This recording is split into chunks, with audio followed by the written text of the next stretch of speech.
Okay, shall we take a look at the candlestick? It is bloody at the top. Traces of blood on the tip of this candlestick.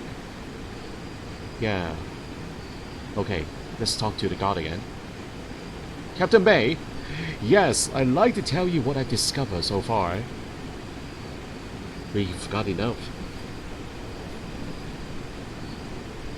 It appears I have misjudged you, Magistrate D. Then I trust you understand the gravity of the situation. I certainly do, sir, but the truth is I failed at my job, and now the ambassador is dead. The ambassador was a strict man, but he was always fair and honorable. But I have failed him. I failed my country, and now my family will know shame for a generation because of it. If only I could face a killer right now, I would surely... Calm yourself, Captain. Thoughts of vengeance will get us no closer to the truth. Much more hangs on the balance than just your pride. I'm sorry, I shouldn't have let my emotions take over. Tell me what you remember. Truthfully, I'm as confounded now as I was when I first fell unconscious.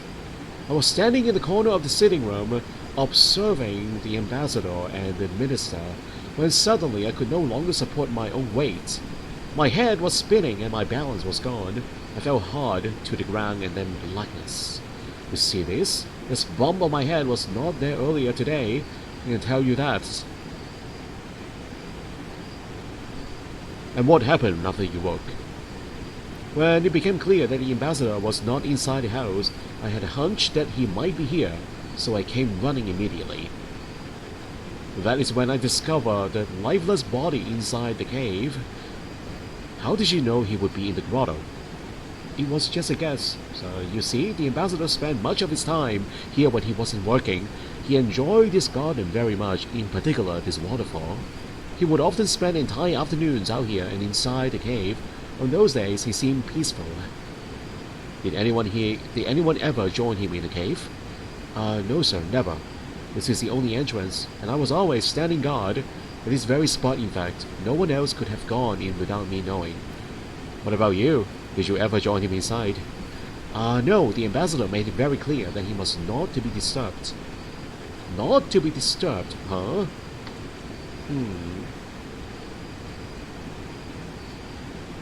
Did you notice anything unusual about the ambassador? Ambassador Choi was a very private man. We rarely talk about anything other than official business. But from my vantage point, he did strike me to be especially preoccupied in recent weeks. Preoccupied? How so? I can explain it really. There was just this look in his eyes, like his mind was drifting, you know? Like the look on someone's face when they are daydreaming. And of course, all the time he spent in that cave by himself was so strange. I could never understand why he liked it in there so much. Have you seen him like that before? In all my years serving as his personal bodyguard, I can't recall a time where he appeared so distracted. But these last few weeks, something to be bothering him. Are you aware of anyone who wanted to harm the ambassador? In Panglai, I find that very hard to believe. Since our arrival 5 months ago, we have resided in the Chinese military base down the road and have rarely ventured beyond those walls. Outside of these regular visits here to work on the treaty, the ambassador was very careful to avoid all unnecessary contact. You say he spent a lot of time in this compound. Did he have much contact with the staff members? He rarely spoke to them directly. Most of the time, if he had any requests, they were delivered by me. And those were usually the mundane type, like asking the cook to put less salt in his meals or requesting the maid servant to put his cap out to dry. Ah, that reminds me, I need to retrieve the ambassador's cap from the main courtyard. Huh?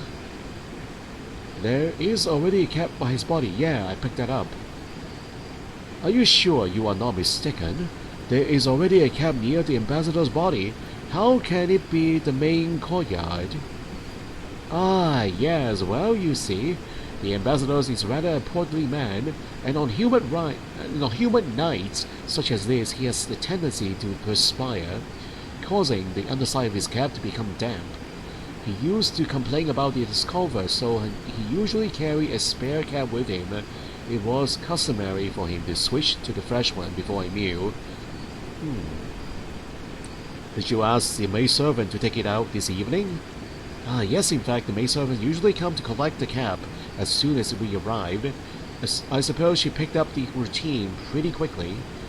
Interesting, so the cap in the cave is a replacement, and the one in the main courtyard is the original he was wearing when he arrived? Yes, that's correct. Where exactly can I find the original? I think the maidservant usually puts it on the stone bench by the north wall of the main courtyard. In that case, allow me to retrieve the hat for you, Captain. I'll be sure to return it to you after I have examined it. Of course, thank you, Magistrate D. Thank you. I may have more questions for you later on. Alright, let's go get the cap, guys. There are 2 caps. One original and one replacement.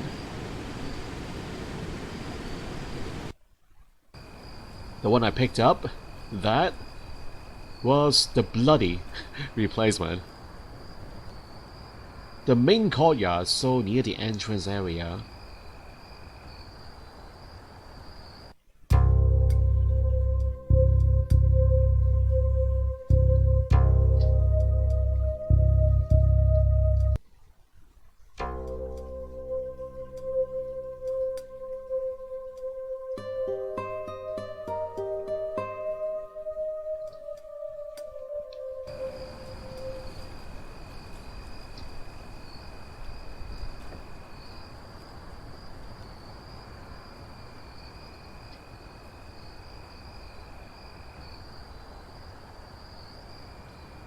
Where is it?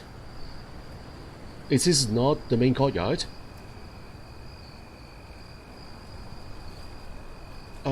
Is it outside? I don't think so, it's not outside. Okay, where is the cap? It's not here, guys. The main courtyard? Is that supposed to be the courtyard? Okay, let me talk to Sun Ying here, the maid. About the ambassador's cap. I was told you were responsible for replacing the ambassador's cap. Was that the case tonight? That is right, sir. He always leaves an extra cap here so that I can dry it and have it ready for his next visit. Today was especially humid, so I knew he wanted his replacement right away. I put the one he was wearing on the stone bench in the main courtyard. That's the best spot to dry it. I don't see the cap on the bench. Let me go check it out again.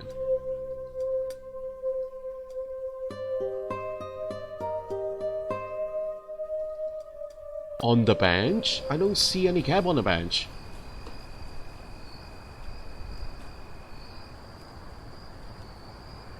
Okay, let's talk to the steward. Maybe he picked it up? No? No caps here, guys.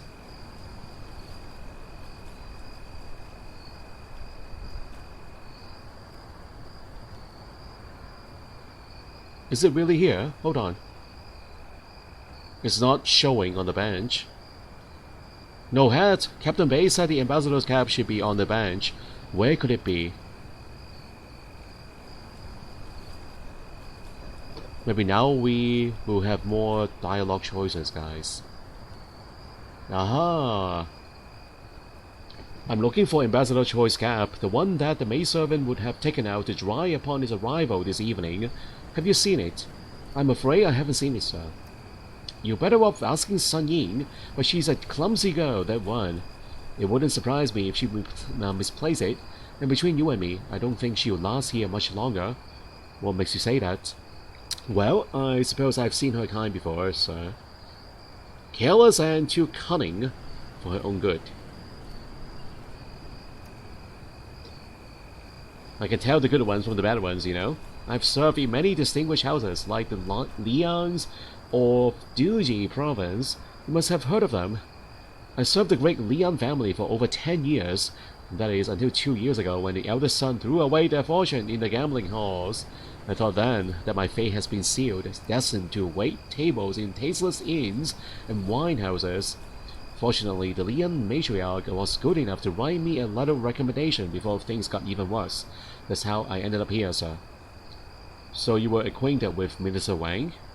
No, not at the time, sir, but you see, Minister Wang was once very close to the Leon clan, and when I presented him with proof that I had served the Leon household with distinction, he was quite swift in his decision to hire me.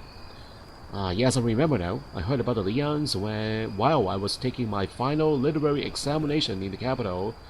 If memory serves, the official reports held that after suffering the shame of financial ruin, the entire family had committed suicide in their ancestral home in Duji.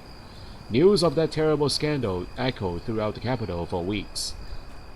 It was a horrible affair indeed, sir. Simply horrible. Thank you. I will leave you to your work. It's no trouble, sir. Can't quite put my finger on it, but his account of the Leon tragedy felt hasty and insincere.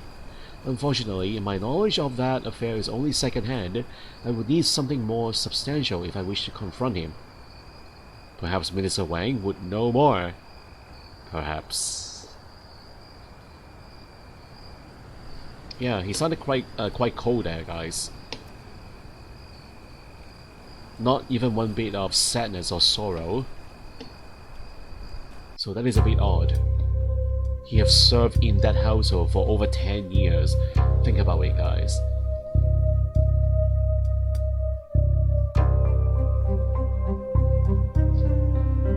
How can I help, detective? Mr. Song told me an interesting tale about how he became steward of this estate. He credits a letter written by the late Madame Leon of Duji. Ah, yes, that is true. I did hire him largely on the strength of that recommendation. Leon Tao of his wife and his wife were a formidable aristocratic couple whose influence reached far and wide. I was fortunate enough to call myself a friend, but over the years we had lost touch. Truth be told, even at a young age, the firstborn son was an incorrigible troublemaker who had left an unsettling impression on me. Perhaps I distanced myself without even knowing it. In the end, that his gambling addiction was the cause of their downfall, and did not entirely surprise me. And even so, when I heard the news of the tragic demise, I was deeply saddened. I made many inquiries, holding out hope that the rumors surrounding the ritual suicide were grossly exaggerated, that perhaps some members of the family had survived the ordeal. Ritual suicide, huh? What the heck was that about? I understand this is a sensitive personal matter for you, Minister, but I assure you I wouldn't be asking if it wasn't important. Very well, my initial inquiries were fruitless, until one day, months later, I received word from a reliable source that someone had indeed escaped unharmed. Although Madame Leon has accepted the path that her husband had chosen, her compliance did not extend taking the life of their 3-year-old granddaughter. She secretly made sure the young one was spared the lethal dose of poison that killed the rest of them. How remarkable! Indeed, the little girl, she is nothing less than a miracle. With luck, she will live out the rest of her life peacefully in Chengdu, where we were able to locate a distant relative willing to take her in. So you see, when Song came to me with a letter of recommendation, I took it as an act of providence, one last opportunity to do right by my old friends. Interesting. Now that I know more private details about the Leon affair, I can confront Song to see if his story holds up. Yes, but before we do, guys, I want to ask the maid about the cap.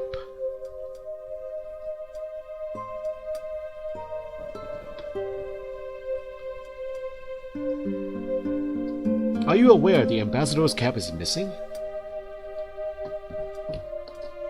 No, sir. I had no idea. But I'm sure I left it on the stone bench. I always leave it there by drying. Thank you, Miss Sand. Hope I was of some help. Fast and direct answer there, guys. So, I don't know. Yeah, right now,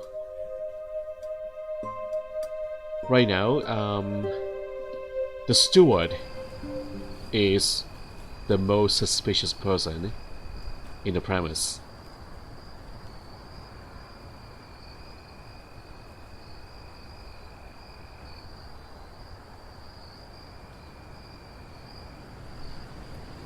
You mentioned your service for the Liang family in Duji. Just now, the minister and I were debating a final point concerning that affair. I thought surely, if anyone could help us settle the question, it would be you. I hope you can indulge my curiosity. But sir, aren't there more pressing matters to attend to?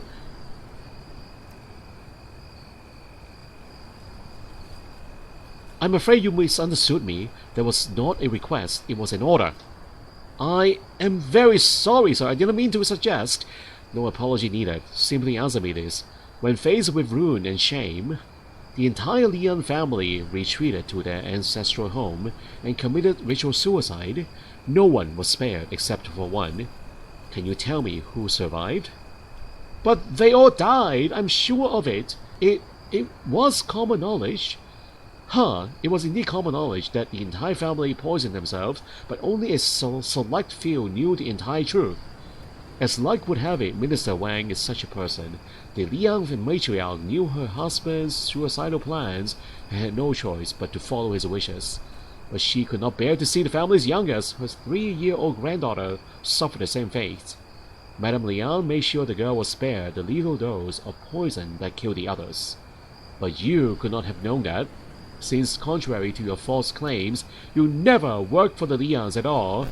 But, not another word, your crude and callous retelling of the Liang affair never did sit well with me.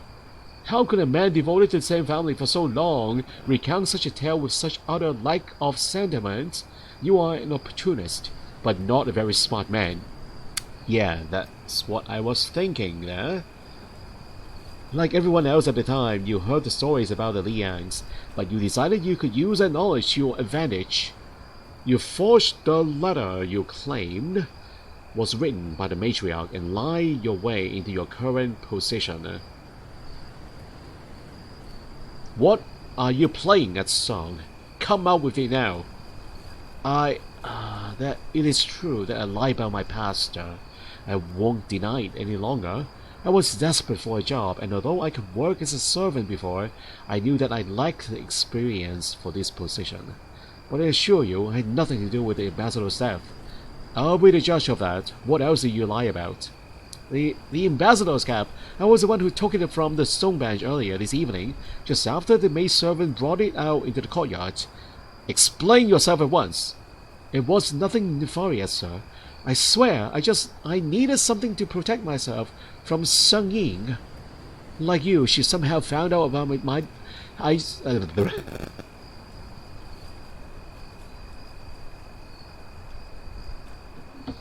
Like you, she somehow found out about my dishonesty. She said she would keep quiet, but warned me that she would one day ask for something in return. I didn't want to take any chances, so I thought that if I could get the master to distrust her, I could even the odds. So you stole the cap as an insurance policy against your own deceit. I just wanted to hide it long enough to undermine her competence, sir. I was going to return it, I swear. I know how foolish I was now. Please, have mercy on this humble servant, sir. Your punishment will be harsh.